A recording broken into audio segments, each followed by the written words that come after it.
everybody. It's Marisa Acocella, your co-host with Divine Mother Earth Time. Hello, everybody. Welcome to Divine Mother Earth Time. It's Laura Eisenhower, your other host.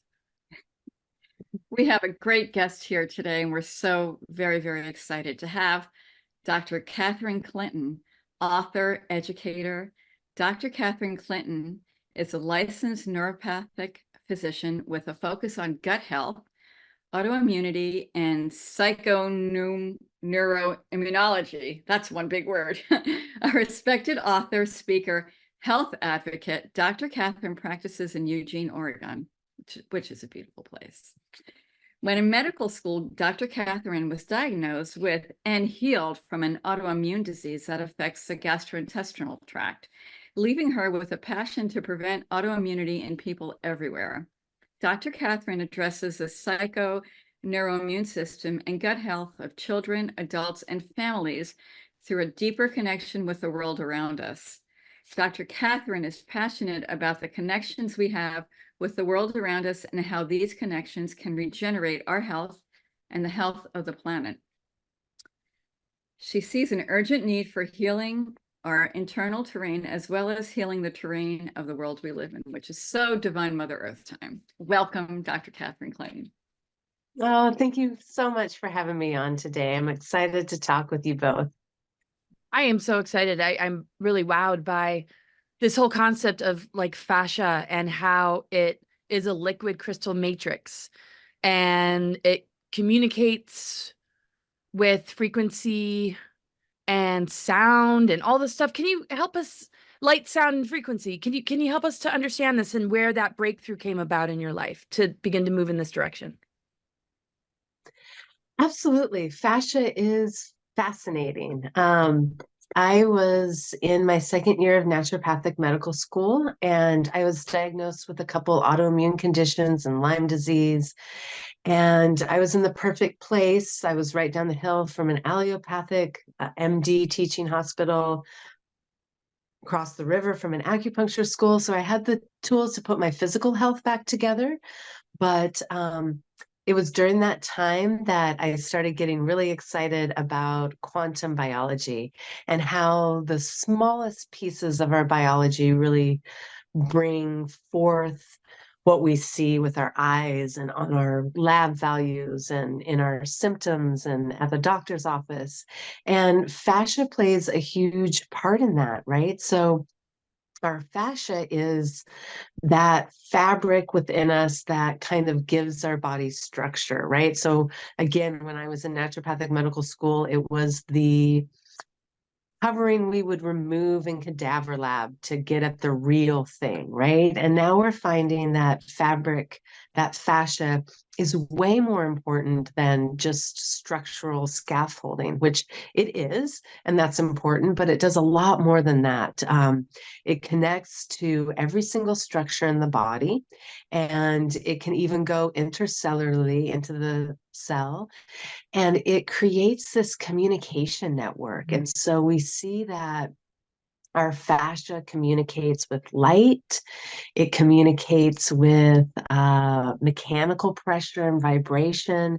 It communicates with sound. And it creates this network of communication and signaling. So when we look at fascia, it's mostly connective tissue, which is mostly collagen. And our collagen is, we're really familiar with the double helix in the DNA, right? But our collagen is this triple helix, and it creates these tropocollagen nanotubules. And they are really, really small tubules down on the quantum size so that quantum phenomenon can happen readily in them, like proton jump conduction, quantum tunneling, right? And the ability of a particle to get to from here to there almost instantaneously. And we see that in a conventional sense, we might measure the sound in our fascia with a myogram. We do that with muscular disorders or fine-tuning prosthetics. But the fascia is constantly gliding And these tubules are gliding and creating sound. So they have this communication of sound. The mitochondria and the fibroblasts of the fascia create light. And there's this light emission, and there's also this light communication. Our fascia is communicating with the light in our environment, like our sun. It has a circadian rhythm. Every cell in our fascia is aligned with the rhythm of the sun, even the rhythm of the seasons. It's absolutely fascinating. So you see, what was once considered a, inconsequential structure of the body now is forming this communication network that can communicate almost instantaneously and seamlessly from the external world around us to the internal terrain of our cells and our cellular health. It's incredible. I have a question because, I'm a cartoonist and a visual person. So I need to, like, when you talk about fascia and how it's fabric that connects to everything in your body, and you said you use the word tubular, is it, if you could describe what it looks like, is it kind of like, when those commercials, we see the AT&T commercial, like where all the networks are connecting, is it like that, or is it like fabric? I mean, can you give us an image so we can sort of see what it looks like? I mean, is it tubular because of those networks that are going all over the place, or is that kind of what it's like? Yeah, that's a great question. I think the AT&T commercial is a great analogy. So yes, those tubules are just like that, right? They're these tubes that are spanning almost like a spider web, right? So you have the Huh? individual strands creating this web throughout the body. But then there's areas where it's going to be really concentrated, right? So fascia completely envelops our organs and our internal structures. So you have this webbing of communication, but some things are completely enveloped in that webbing, right? So like a spider would completely envelop something in her web. You've got the webbing, which is the tubules, but then it also becomes really dense when it's covering some things like our internal organs, our liver, our digestive system, our heart. All of those structures are completely enveloped in that tubular fascia. And for those of us that eat meat and chicken, it's that thin white covering that sometimes we remove from a chicken breast, right? That's Oh, actual fascia. okay. Yeah. So that's like the stuff that you cut away when you're eating your steak, basically. Kind of. Yeah. Yeah. Okay. Or it's kind of veiny, kind of. Well, I mean, there's probably a few things we can cut away, but like when things are uncooked, it's that really thin white covering that Okay, I we, know what you mean, like on the So it's chicken kind of breast. stretchy. yeah, Yeah. Okay. yeah, S- s- yeah. Okay. What would a healing session be like? Like how would a reversal of something like an autoimmune take place? Like what happens in a session or a series of sessions? Um, well, when we're talking about treating autoimmune conditions, they, that's a journey, right? So I was diagnosed with a couple autoimmune conditions, and we're looking at root causes. We're looking at different environmental triggers, whether that be toxins in your life, an environment, maybe infections, maybe trauma, Mhm. maybe some internal dialogue. I mean, there's so many different things that kind of can instigate that inflammatory immune response. So with a Mhm. patient, we would be trying to find out what are their individual root causes and really addressing those while bolstering the system, right? So I was diagnosed with one of the autoimmune conditions I was diagnosed with was ulcerative colitis. And so um, the root causes were many, and we want to address those as the same time as giving nutrition, as giving nutritive care to the digestive system, really working to repair the colon, bring down inflammation. So there's like targeted support, but overall, there's sort of this detective work that needs to happen in seeing how to find that root cause for the individual and try to dial back time, right, to where that wasn't such a big influencer of the physiology and the symptom picture. That's so interesting because like you're not finding out what's going on and then putting like a band-aid on it, which is like just having somebody take some medication. You're looking at the root cause and what influenced and what, like, as you said, instigated whatever ailment or situation that is going on in the body.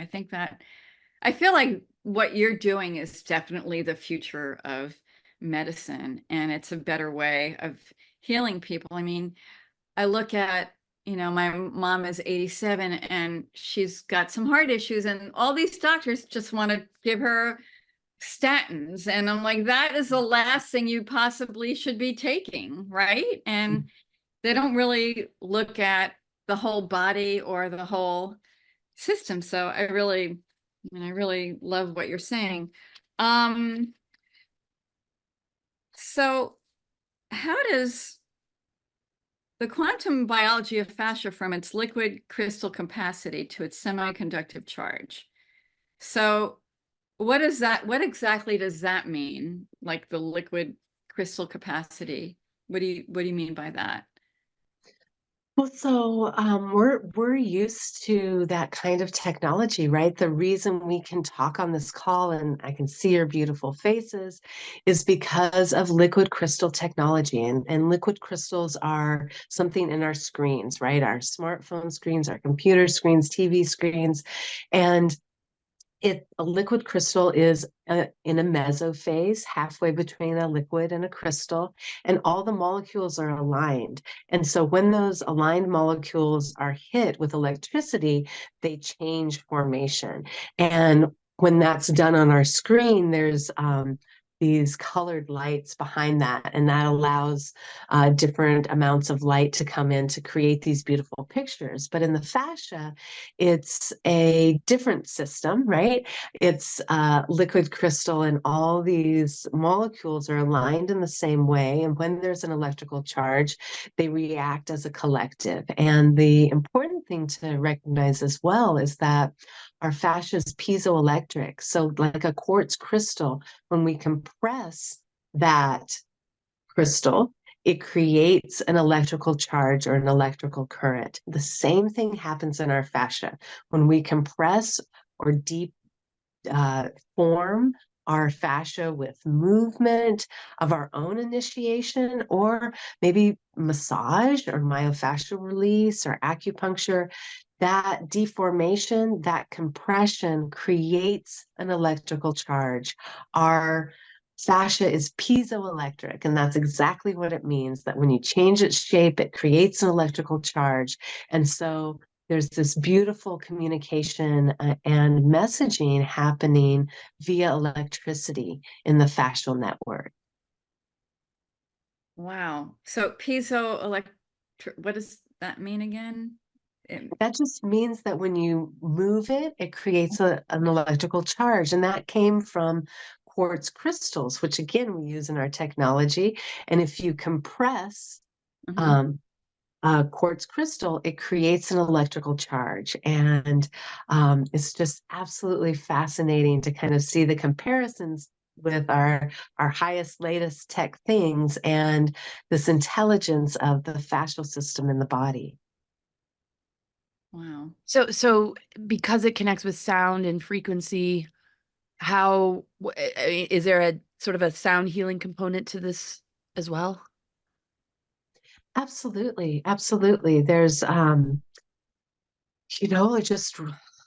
think maybe last month there was a research article out showing that a sound wave therapy really helped treat the fascia in the foot, dealing with plantar fasciitis. And that's a condition that a lot of people struggle with. And it makes the fascia in the bottom of the foot tight and painful, and it can be hard to walk. It can be really uncomfortable.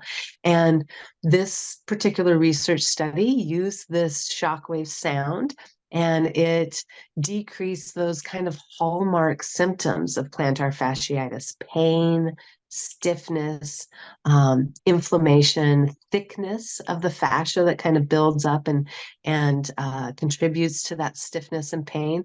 All of those things were improved with this treatment of a shockwave sound system. And so there's this, again, this conduction that's happening, and that sound, a lot of us don't think of it this way, but those pressure waves of sound have molecules in them.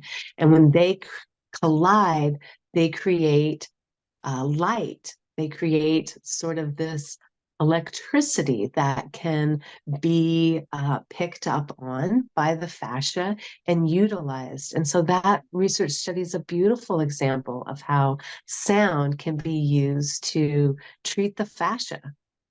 And then you mentioned the relationship between fascia and structured water. How's that work? Right. So Gerald Pollack and his team out of the University of Washington, he found, and many researchers before him for, over a century, theorized about a different phase of water. So we're used to the three phases of water: ice, that's solid; steam, in that gaseous phase; and then liquid that we drink.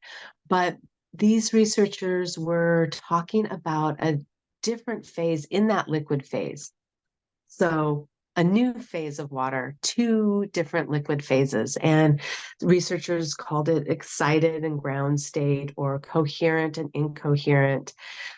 But it wasn't until the end of, the early 2000s, with Gerald Pollack, Professor Pollack out of the University of Washington, and his research looking at how water against hydrophilic surfaces, and hydrophilic just means water loving, right? It's not hydrophobic. It's not pushing the water away. The water can come right up to that surface, and the interaction between that hydrophilic surface and the water creates this viscous gel-like phase of liquid water, and it creates this lattice. He proposes this lattice hexagonal shape. And as it builds, and it builds with the introduction of infrared energy, and that's something that our fascia creates when we move. The biggest source of infrared energy on our planet is the sun. And as that infrared energy is building structured water, it kicks out a proton. So Professor Pollack, took an electrode and put it in the negatively charged water, and put another one in this proton water, or this proton wire, this positively charged zone. And the separation of the two, like a 9-volt battery, was enough to light a LED light bulb in the laboratory. And what he is continuing to find is that this could be the energy that runs things in our body. And so our fascia, he actually took a collagen tubule, put it in water, added the infrared energy, and he saw that the structured water formed on the outside of the tubule and the inside of the tubule. And it propelled the flow of water through the tubule. That separation of charge, that buildup of energy, was enough to create this flow of water, this flow of protons, this flow of particles. And as long as the infrared energy was there, it was indefinite. The flow would continue. So that really kind of sets up this backdrop of what's happening in these tubules and this fascial webbing and network throughout the body. It starts to create this, with the help of the structured water that's on the outside and inside of the tubules, this quantum communication network that spans to every structure in the body. So what does that mean in terms of somebody's health? This is so fascinating. What does that mean in terms of somebody's health if somebody needs healing in like if you have some kind of pain or a heart or what does that mean for the body? That means, simply put, that we should probably start looking at that structured water in the body, how to tend to it, how to build that. And I mentioned infrared was what he found to be really important in building that water. So making sure that we're hydrated, making sure that we're getting infrared energy, whether that's movement, whether that's sunlight, infrared energy is all around us, right? And I'm here in the Pacific Northwest where the sun goes away, our infrared energy goes away. It's cold, it's gray out.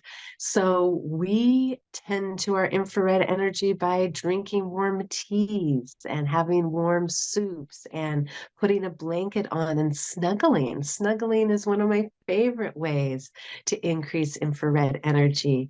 So just kind of shifting that perspective to this energetic flow being used for healing rather than it always being a chemical mechanical issue, right? And that's sort of the paradigm that we use in health now. Like, here's a pill, a chemical to help with that process, or here's a surgery to make that mechanical process more efficient. But what we're understanding is that there is this sea of energy that also needs to be tended to in the body, and a lot of it is free and accessible. I mean, I'm talking about tea and snuggling, right? And sunshine. So it's just this beautiful way to access health that I think people should know about. Wow. So what if somebody's born with maybe a genetic mutation that affects their collagen or fascia? Is there any way that these approaches could help with that? Because this seems to go expands beyond the limitations of conventional medicine. Have you seen Yeah. that yet? Yeah, I think that we really need to start looking at things as a whole, right? So, with a fascial condition, we need to look at the muscles and their role in function there. We need to look at how the fascia is connected with the mitochondria, those little organelles in our cells that create energy. We need to look at the capacity of the relationship between our lymphatics, our immune system, and the fascia, the nervous system. So rather than just looking at the fascia in a fascial condition, we look at all those and have multiple avenues to help bolster that system that isn't just a one-way street, right? It's really looking at the interconnections and the interplay between these systems. Wow. There's so much here to unpack. Um, so how do, okay, how do we support our fascia? I mean, you said drink tea, snuggle under a blanket, nutrition. What about nutrition and what about lifestyle? What can we do to really do we need to bolster our fascia? So what can we do to impact our health and how does that what's fascia's role in that? That's a great question. I think that we should be tending to our fascial network, and nutrition is a great way to do that, making sure we have the building blocks of that fascial network, right? So protein, collagen, that can come from eggs and meat, animal products that can come from any protein-rich source. So bone broth, it can be some of the lentils and legumes and beans as well. Just protein really is the building block of that. And then making sure we have like vitamin C and A and magnesium, zinc.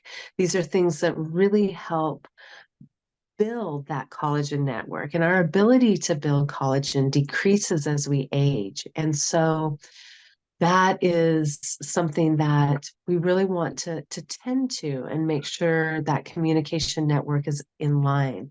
So nutrition is a fabulous way to do that, getting all of those phytochemicals from our plants, fruits and vegetables, right? All the colors, the rich colors and greens and blues and reds, oranges, the rainbow, right? That can be really beneficial to our fascia.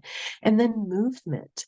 We talked about infrared energy and we talked about the sun, and our fascial cells have circadian clock genes in them, meaning that they are really triggered and stimulated by the light environment around us. And so making sure that we're in sync with the sun, getting that AM sun, getting a bit of natural light throughout the day, lowering the lights at night, that can be really, really beneficial to our fascial system. Um, Infrared energy in the form of movement, right? When we move that fascial system, it creates electricity, that piezoelectric charge, which makes infrared energy. It helps our mitochondria, which make infrared energy. And that can be really beneficial to our fascial system. And when I say movement, sometimes, in this society, it's like, okay, high intensity interval training and, rah, rah, really hard. And that's not what I'm talking about. I'm talking, it doesn't have to be that, right? It can be a walk in the sun. It can be gentle stretching. That's a wonderful thing. Yoga, Qigong, Yin yoga. These are wonderful practices for tending to our fascial network. Is there a particular theme you find like that most people would see you for, that it just seems to be just like we get a lot of patients that are looking to have this treated and this always seems to produce results? Or is it sort of a mixed bag? I know you said something about cancer, but I mean, is there any, like a chiropractor? I know there's a wide spectrum because of all the different bones in our body, but is there something that is really specialized in when it comes to this? I know you mentioned your autoimmune, but is that more the norm, or you see a common theme of something particular, or it's just a mixed bag of all sorts of conditions? I think that, with the patients I've seen, I've focused a lot on gastrointestinal issues and autoimmune conditions because that's what I dealt with.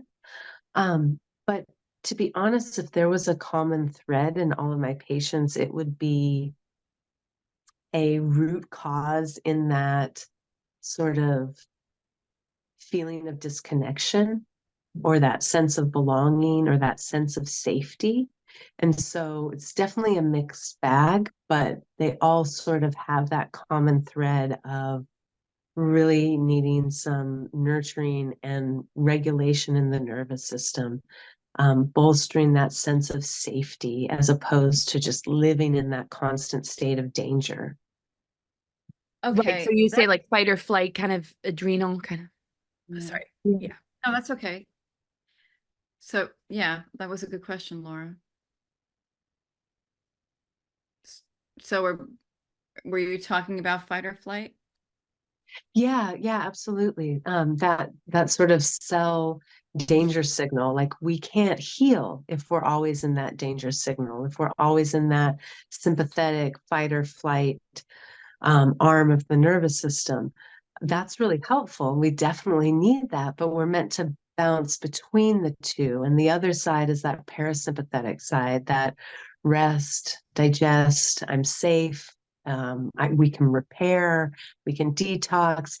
That arm of the nervous system is often something we're not as familiar with, right? And so that's really the common thread, is that I see patients just so dominant in that danger signal zone and that fight or flight. And that can be from stress, like things we perceive as stress. Work is stressful and family stressful and that kind of stress, or environmental toxins can be a stressor that we might not even realize they're there, but they are sending that same danger signal, right? So there's so many different things that can be danger signals. It doesn't have to be sort of the traditional I'm stressed and this is stressed and stress, fight or flight, which definitely is is a huge one, but it can be, processed foods. It can be as simple as something like that, sending a danger signal to our biology, and we might not even be aware of it, right? It's so interesting that there's I mean, it's like danger on top of danger on top of danger on top of danger when you think about, what's going on in the skies, what's in the water, what's in the food, and then like everybody was disconnected because nobody left their house for like for that amount of time, you know what I'm talking about. And so now, I can understand this like incredible feeling of disconnection. And then like there's this whole divide and conquer humanity master plan that's still ongoing that keeps like dividing us further and further and further. No wonder people are having like feeling like they're in danger and they're disconnected. So like I wonder how, I mean, so this is kind of like it's like physical and it's mental. It's all of those things, right? Yeah. So, Yeah, absolutely. And like everything we're talking about, like the rhythm of the sun, mhm. um, a wonderful thing for our fascia is going outside and grounding, like putting our bare feet or our hands on the earth, collecting some of those free electrons that line the surface of our earth, being connected with the seasons and the weather. These are things that like my patients and even myself in the beginning left as a checklist, like, okay, I got to do this, I got to do that, I got to do that. But those things then cultivate a relationship of safety where I feel safety when the sun rises. Like I'm happy to see her. I feel like I belong. I feel a sense of safety. I feel that same relationship and safety with the ground beneath my feet. And so for us to understand that a lot of these things absolutely can help our mental, emotional, physical health, but they also cultivate these enduring relationships with the world around us, these relationships of safety, where many of us have trouble accessing that in today's world. And those things are always there. That sun comes up every morning. That ground is always beneath my feet, right? So it's such a beautiful thing to cultivate those relationships and that sense of my place in the world, with something that can also create such vibrant health. It's also freaking fascinating. Wow. Do you, Yeah. are there a lot more doctors like you out there? Is this something that is growing, do you see? And was there a transition into this field out of maybe what you were traditionally schooled to understand? Is this like a big sort of leap into a completely different direction that not everybody's willing to go? Or how does that work in your field?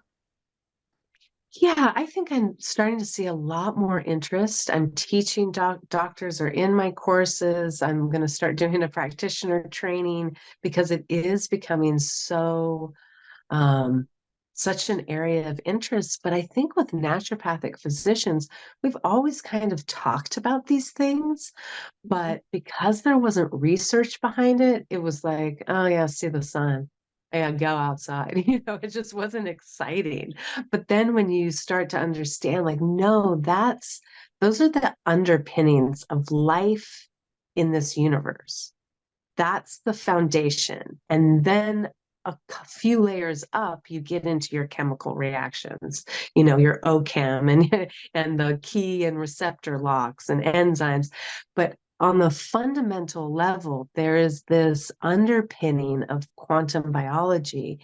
And so I think that a lot of, naturopathic medicine, which is based on a lot of ancient indigenous wisdom with energy flows and meridians and nature healing and homeopathic remedies and botanical herbal remedies, the understanding and validation is coming in the form of this understanding of quantum biology. So instead of being like, well, I don't know why it works, but it does, that doesn't always feel so firm, right? Because that you get into those confrontations, and that's not like the best stand point to be at. Like, well, it just does work because but to say, yes, it does work. It always has worked. And now we understand it is because of the flow of photons of light or electrons or proton,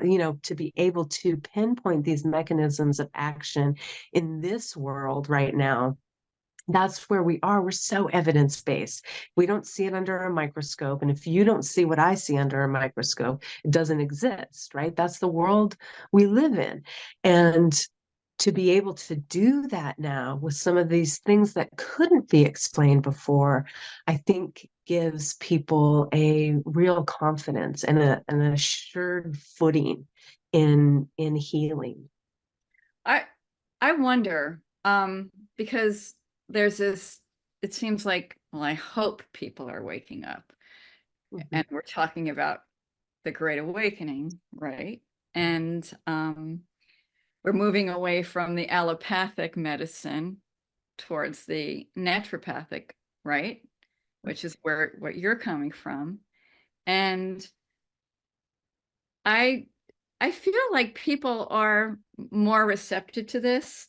I love that you were talking about their circadian clock and the whole thing about grounding, because you were talking about how people were feeling disconnected. And then when you put your feet on the earth, that's connecting to the planet's energies, and you're connecting, and we're connecting to the sun. It's like we're all one. We're all part of the same energetic field. So I feel like theoretically, I totally get it. And I just wonder, because Laura and I talk a lot about our crystal, it's going from a carbon-based body to a crystal-based body in terms of, the ascension of man and the planet ascending and divine Mother Earth time. What do you think about that? Is there any connection to what you're doing? I mean, because you were talking about crystals, and does that correlate in anything that you're finding? That reminds me a lot of Robert Grant. Have you guys heard of Robert Edward Grant? He's a polymath, and do you know him, Robert Edward Grant? I don't know him either. yeah, he was just doing an event with me, and he was talking about 12-strand DNA and talking about the capacity to sort of utilize more of what we have in the body. And I think that the more we start to understand things on a really, really small scale, like in quantum biology, it kind of brings a bigger understanding of what could be. I think it's absolutely fascinating. So do people go through a ton of release when they're working with you, since fascia seems to store so much?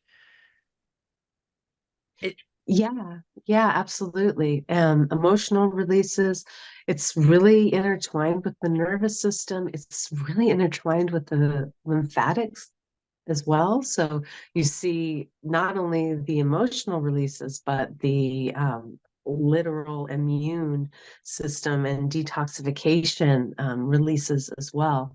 It's just really bringing that flow back into the body, whether that's lymphatic fluid and the immune system, whether that's the nervous system and the regulation that's happening there emotionally. It's just beautiful to see that sort of return to the body. And we often think like, okay, you return to like a ground state or zero, you're balanced out. But really it's this fluid flow. So you're able to flux back and forth between whatever signal is in your environment. It's a beautiful thing. Kind of like the ebb and flow of the universe. Mhm. Well, it seems that if the matrix of the fascia is what holds the organs and everything in the body together, it's that safety, like you're saying. If there's an uncomfortableness of being in your own body, I mean, this is a way to just really it's like almost like an act of self-love to feel that what contains you or what holds you together is supporting you without the holding on or the fear or the fight or flight or the, I mean, so it just seems so huge. I know people listening are probably like, how do I get a session and where do we, but I'm sure you got a question, Marisa. I get all excited here, but Yeah, I mean, I love that, the idea of being wrapped around and feeling warm. So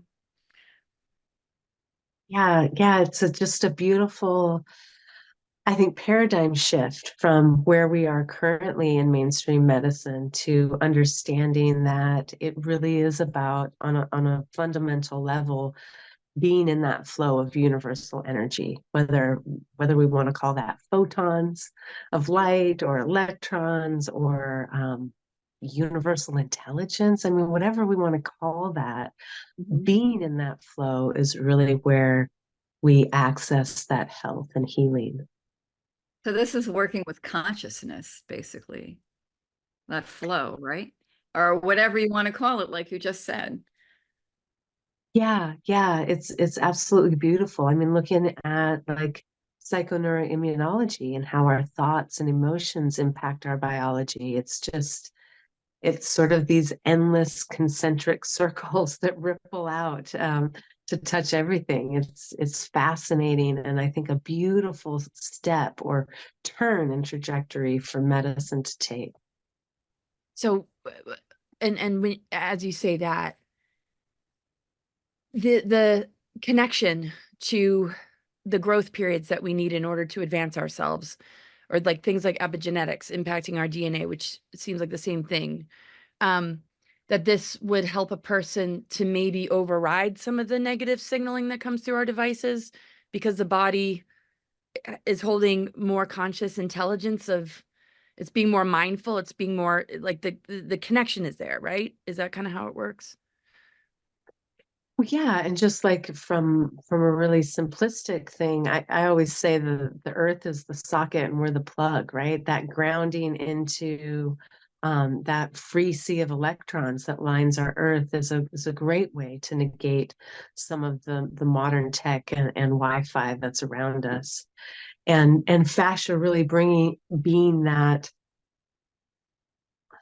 receiver of Mhm. that. It is a beautiful idea. James Oshman has written and spoke a lot about the fascia being able to really capture those free electrons and shuttle them where they need to go in the body and via that fascial webbing network that we're talking about. And it's just such a beautiful idea that we have a potential system to do this and to pinpoint and to tend to.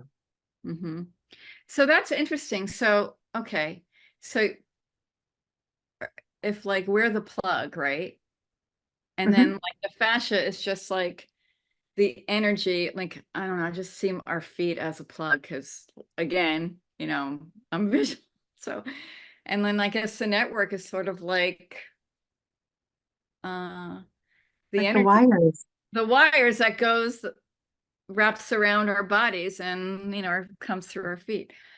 I love this so much because I just think the antidote to, remember that those Club Med commercials, the Club Med vacation, the antidote to civilization. Well, it seems like what you're talking about is the antidote to like over mediacation. It's right. It's the antidote to like these devices over like internetication. It's really interesting, and it's like a great the antidote to civilization because we're going back to the basics. We're going back to nature. We're getting our energy from source, from the earth, from the unit, from consciousness, and it's kind of like it's all connected. And the fascia is like the wires that do it. I mean, I love this because it's more about how we heal ourselves, which is what Laura and I talk about all the time.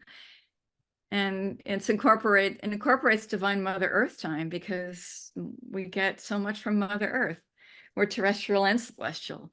So I just I knew like talking to you would be so great, because you're such an inspiration and such a big thinker, and you're really like, what you're saying, I think, is where everything is going, and it's pretty amazing. So and yeah. Yeah, I just love that your healing journey becomes what you're in service and, Yeah. for others it's just so much more, real, because you went through it yourself and it worked for you, obviously. So, um, do you want to talk a little bit about, I know we probably need to close soon, we could talk to you forever, but you mentioned the connection with like cancer and mitochondria. I know that's probably two separate questions, but maybe help us understand that connection one at a time, maybe. Quick, brief summary. um, well, are we talking about fascia? The connection between fascia and those things? Yeah, fascia and inflammation and cancer.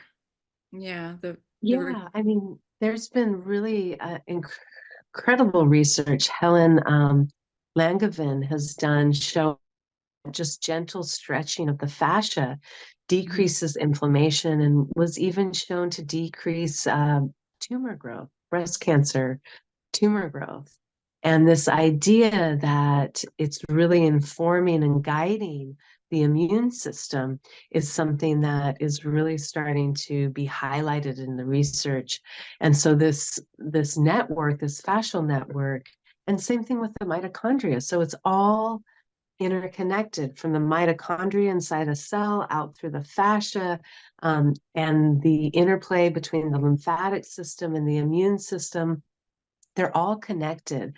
They're all creating this communication network. And so tending to one part of that influences all of them, this continuum of communication. So it's a really different way of looking at the body, because it's this interconnected communication of signals, of messages. And it's not so much, function, of course it is, but also there's this beautiful guiding and bidirectional communication, this crosstalk between the immune system and the fascial system and the mitochondria. And they're all sort of working together in this continuum of communication that changes the way we think about this useless fascial system, right? It becomes anything but useless. It's really the backdrop of communication in the body. It's really like, if AT&T kind of like the wiring movie. Yeah. One thing I wanted to ask, because I'm a 3-time cancer survivor, and breast and melanoma twice. And I do go out in the sun and walk on the beach barefoot. And people are like, aren't you, didn't you have skin cancer? And what are you doing? And I'm like, well, I'm getting the vitamin D through my eyes. And I know that the sun is really good for my skin. And so like the sun, it really gets a bad rap, but I feel like now we're coming around and realizing that the sun is really good for us. And then when we hear like somebody like Bill Gates, wanting to block the sun, we know like anything he's doing is definitely not good for our benefit. So, but yeah, so I just really love what you're saying. Again, the connection to the earth, and yeah, I think what you're doing is really, really important. Yeah, and it just makes me think that when it comes down to like frequency manipulation and why they're using these tactics, on humans, to impact maybe this part of our body, to throw people into survival and fear, to put them in these, because it would impact perhaps this part of the body more than we realize, would you say? And that's kind of being targeted, because if that's our signal to, you know, Mhm. yeah, I don't know. What your thoughts are on that, but that's totally impacted by all the TV being bombarded by frequencies and all the stuff that to address this part of the body is, can get to the root of why everything else is being undermined or suffering or holding on to. You know what I mean? Is that kind of how that works? I mean, the fascia is absolutely tuned to all those things and the structured water that is surrounding it and inside of it. And so, absolutely, we see that ability, capacity to capture that frequency information, to store it, to transmit it. And so, we do want to be mindful of what our external environment is, what our internal environment is, what our thoughts are. All of these things do have a real effect on our biology. So are you recommending, okay, grounding, right? Drinking water, healthy fruits and vegetables, healthy proteins, maybe putting our phone in a Faraday bag at night or something like that. Yeah. Yeah. Infrared lights, exercise, having positive thoughts, and what else? Anything else you recommend for the good people out there who are watching us? Well, I love doing all those things that you are talking about. I unplug my router at night. I turn off my phone. All of those things, getting outside, putting my feet on the ground, being surrounded by all the medicine that nature provides, making sure that I'm loving, right? So back to that snuggling and making sure that my thoughts don't tend too much to the dark side, right? We're all humans and we all are meant to have a range of emotions, but being cognizant that we're not stuck in one train of thought is really important. So I love doing all those things you mentioned. I think it's important to cultivate that relationship with the world around us in a healthy way. Absolutely. It would almost Wow. seem that when a person gets like triggered, that it has Mhm. something to do with what's stored in the fascia. It's not just the nervous system, because it has nerve endings, right? Yeah, absolutely. There's a really intimate connection between the fascial system and the nervous system. Um, and yeah, and the vagus nerve. I mean, that's a huge area of research and discussion, but simply put, they are connected. We see that relationship for sure. So what's like life for you every day? I mean, is this, you do this full time and basically it's patients that come and see you, and then you do workshops? Is there a network? So if somebody was like, "Hey, I'm in the state of Nevada or Montana over here, how can we Florida. find a practitioner like you?" I mean, how can people get more linked into doing this sort of work, healing work on themselves? Yeah, absolutely. Well, I see patients, although my practice is pretty small because I've really turned to education. So I teach people about this. I teach practitioners about this so that we can all kind of move the needle together. And people can find me at Dr. Catherine Clinton. I'm drcatherineclinton.com. That's where you find me on social media or YouTube is Dr. Catherine Clinton. And I just love to bring this information out. I want it to be a household notion. I want people to understand it. I want our medical system to understand it because I really think it is the needed change in trajectory for health and medicine. And your beautiful Instagram page, by the way, I'll mention. Thank you. That's amazing. We really appreciate you being here with us today. Can I just ask another question? And if Marissa has like maybe one more to before we go, how long did it take for you to go from the autoimmune and some of the stuff you were contending with on a health level to where you are now using this? Well, I think that I really spent the first couple years rebuilding physically. And then it was after that, so sort of going from like a debilitated state back to a productive member of society kind of thing. And then I was able to piece together the quantum biological piece of it. And that just, I think, is an ever evolving relationship that I have. And of course, it had immediate impacts, but I don't think I've climbed the mountain and I'm at the top. I think it's this evolution that keeps unfolding.